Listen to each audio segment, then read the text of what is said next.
Alright guys, so now we're gonna have our opponent react a little bit different on half guard. So he's still gonna hug my hips, because that's a great entry, that's a great setup for you to attack the loop choke with the hands. What I'm gonna do now, guys, is I'm gonna transition to the close guard, because my thumb is gonna be up this time, okay? So what's gonna happen here is, I can't just play guard like this. This is very important, okay? I can't just do this here. I can't play, because he's gonna hug my neck now. You know, I can't block him, I can't frame him here. This is no good for me.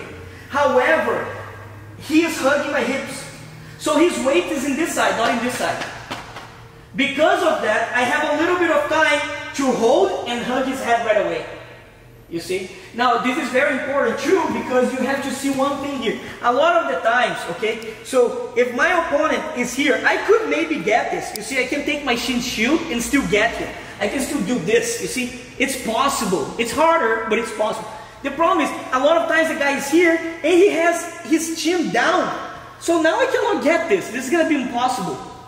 But if it's like this, I can still get this. Look at this. His chin is down, but it doesn't matter to me. And now look, I just move his head, and I just move my hand, and it's still inside. It's perfect. So now I use my leg and I push him again, look. I push him off of me. Now that I push him off of me, I place my butterfly hook.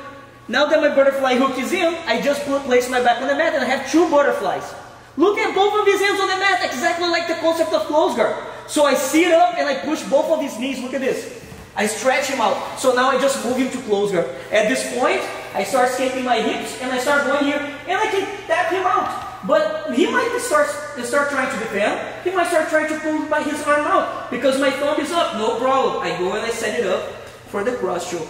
So you still have the same setups, but now the only difference is that you're going to start from half guard. And then you're going to move to close guard. I'm going to show my butterfly hooks a little bit better because I think the angle was not so good.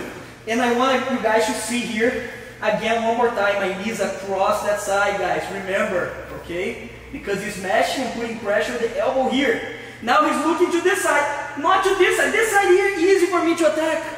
Because I can always get my frame under his neck, right? Because I can push him up. That's why you guys have the instinct of doing it. But he's here. Oh no. So look, easy. And then I hug. And then I hold.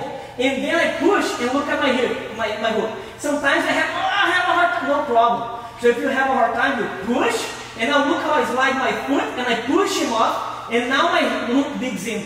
I place my back on the mat. I take my other hook off. Now I have to sit up, but it's hard for me to sit up with my